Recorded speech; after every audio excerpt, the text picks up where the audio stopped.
people that don't know me approach me how the media perception is of me. They say perception is reality, which is the dumbest thing in the world. With the first pick in the 2001 NBA draft, the Washington Wizards select Kwame Brown from Lynn Academy, Brunswick, Georgia.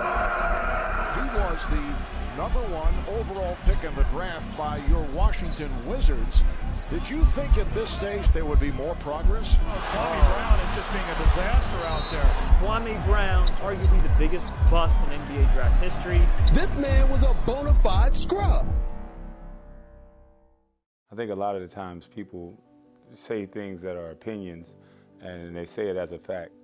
So many people wanted to be a part of me and wanted to gravitate to me and make up these stories. None of those stories are true because a lot of the media is gossip. Stop acting like you know a person through what someone else is saying. You know, get to know a person yourself. Kwame Brown is a kid that went through a struggle that the average person would die going through. You know, I went from a homeless shelter. I was one of 8 children. So how can you call that kid a loser or that kid unsuccessful when if you put your son in the same situations I was in, or even you probably wouldn't be here. For the first time in NBA draft history, high school kid is #1 in the draft. They always say, name a #1 draft pick that scored his amount of points and all of this, all of that, but name a #1 draft pick that had Michael Jordan on his team. As soon as MJ came back, it was no process to build me as a player. It was, we got to win right now. I was in awe, just like everybody else. But there's an old saying, you don't want to meet the person that you idolize. They're never going to live up to what you think they are. He was a great competitor. He was a great teammate. It's just, I was the first to ever be drafted out of high school #1. It was a big risk they were taking. So who do you blame it on? You blame it on the kid.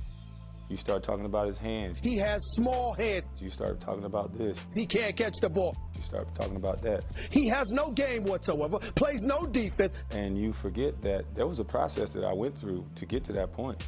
No one just picked my name out of a bucket and said, hey, you're #1 draft pick. They lined guys up in front of me. I played against guys that they say were going to be #1 or #2. People forget that whole process.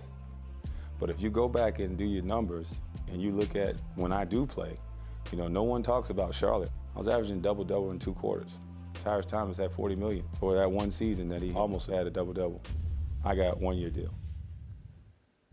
I'm not God, so I don't know how the story ends, but the big 3 means for me another opportunity to compete. Blocked by Brown, recovered by Brown, inside Jason Williams. I was in LA, couldn't dunk a basketball, and this video is rotating on YouTube. Mitch Kupchak called me in the office and said, I need you to play. You know, I come from the inner city of Georgia and from the slums. You're paying me $8 million. They shot me up with cortisone, I played. That summer I had ankle reconstructive surgery and shoulder surgery. But the casual fan don't care about that. They just laugh. He couldn't dunk a basketball. I get it now. I get why so many people are jealous. It's not fair to have someone who is 18 and a half, 19-year-old, you know, walk into $12 million while you have to go off to college, and no matter what you say, you can't take that away. When I walk in a room and somebody was a bigger name than me, I have a bit of jealousy as well, but people won't say that. I'm just honest enough to admit it. You know, I'm in the history books. I made history.